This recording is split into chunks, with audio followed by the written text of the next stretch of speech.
includes Monkey House leftovers, served with a brand new spatula. Welcome back, me Monkey Nods. It's me, Jack, live from the Monkey House.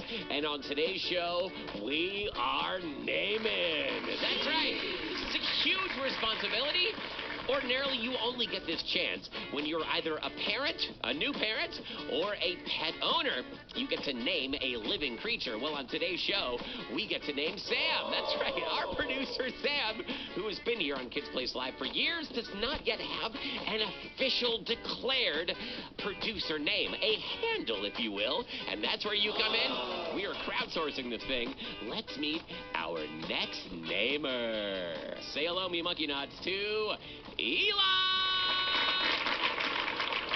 Hey, Eli, how you doing, buddy? Good. I have only talked to you once before, so this is a treat. Oh, it's a treat for me. How long ago was it, Eli? I don't know, probably like years. I don't know. Years ago. Hang on a second. Let's just get a referendum from the audience here. Audience, do you think it's been long enough since Eli called that we can just consider this a long-time listener, first-time call because so much time has elapsed? Yeah, they're okay with it. Good.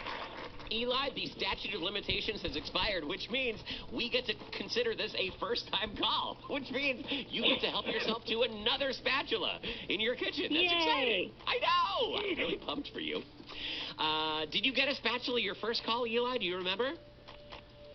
Yes and no. I went in there and picked one out, but it was both my mom and my favorite one because it was the only metal one and she needed it.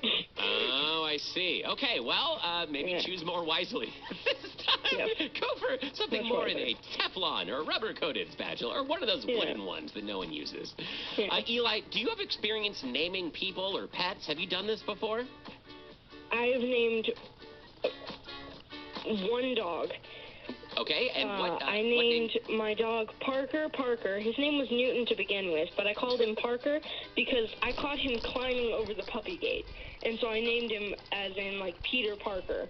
Oh, so we call him Parker. Spider-Man. Oh, I like that. Now, I know that when you rename a boat, there has to be, like, a whole thing. There's, like, a ceremony. I think you've got to break a bottle of champagne over the stern of the boat. Now, I know you didn't break a bottle of champagne on Parker, but is there any kind of big elaborate ceremony you have to do when you rename a dog? I don't think so. Okay, you just do it. Wow. Okay. Yeah. I would try renaming my cat Fred, but he has so many pieces of identification. It would take forever. Like just going down to the courthouse and getting all those things changed. We're just going to keep him how he is, I think. Eli, tell us, what name do you have for Sam? Okay, when I heard her name was Sam, I love Dr. Seuss, and so I thought of Green Eggs and Ham, so I want her name to be MC Green Eggs and Sam. MC Green Eggs and Sam. Oh, that's very good and very literate too. So we can all feel book smart when we call her that, right? Like we're well read. Yes, we can. We've spent a lot of time in the library. That's good. Wow, I like it. And it makes me think of breakfast, which is my favorite meal of the day. Most important meal of the day, I'm told. Do you agree with that, by the way, that breakfast is the most important meal of the day? Yes. Why do you think so, Eli? Well, it gives you the most nutrients. Oh, okay. I guess that depends what you're eating. If you're my kid, you would need to consider sugar part of the nutrient category, but my kids certainly do. It keeps them moving all day, at the very least.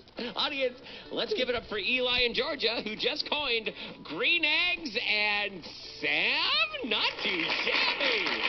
See you later, Eli. Thanks for calling, buddy. Listen to Live from the Monkey House with Jack Foreman today at 5 p.m. East Coast Time, 2 p.m. West, here on Kids Place Live.